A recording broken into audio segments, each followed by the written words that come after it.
মোদের একটাই বিভাগ পরিবর্তন ইউনিট চাই, দাবি মোদের একটাই।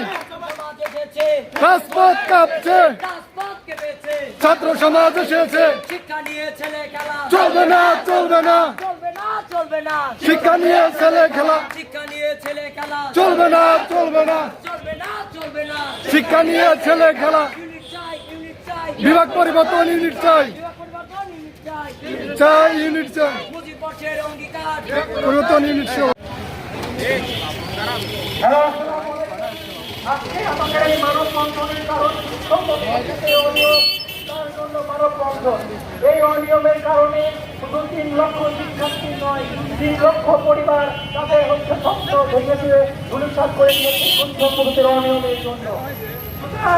আমরা যারা মানববন্ধনে উপস্থিত হয়েছি তাদেরকে অনেকভাবে বাধার করতে আসছে, কিন্তু আমাদের এই বাধাগুলোকে অতিক্রম করে সামনের দিকে এগিয়ে হবে যতক্ষণ না পর্যন্ত আমরা আমাদের ন্যায্য অধিকার আদায় করতে না পারি। সুতরাং আমি সবাইকে অনুরোধ করছি, আমরা কেউ যাতে হতাশ না হই, আমাদের অধিকার ততক্ষণ পর্যন্ত না আমরা আদায় করতে না পারি। এই গুচ্ছ পদ্ধতির অনিয়মের কারণে আজকে যেখানে আমাদের পড়াতে মিলে কথা, সেখানে আমরা কি করতে হচ্ছে, এই করোনা পরিস্থিতির মধ্যে আমাদের রাজপথে নেমে আন্দোলন করতে হচ্ছে। কেমন শিক্ষা ব্যবস্থা, কেমন এই শিক্ষা সমাজ, যে কারণে আমাদের রাস্তায় নামতে হয়। শিক্ষার জানায় এমন শিক্ষা ব্যবস্থা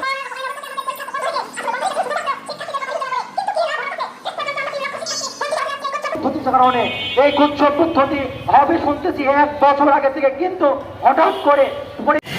আসসালামু আলাইকুম প্রিয় শিক্ষার্থীবৃন্দ, আপনারা ইতিমধ্যে জেনেছেন যে গুচ্ছ পদ্ধতিতে বিভাগ পরিবর্তন থাকছে না, কিন্তু আমাদের দাবি গুচ্ছ পদ্ধতিতে কেন বিভাগ পরিবর্তন থাকছে না। বিভাগ পরিবর্তন যদি করতেই হয় তাহলে আরো আগে জানিয়ে দিত, 1 বছর কিংবা 2 বছর আগে।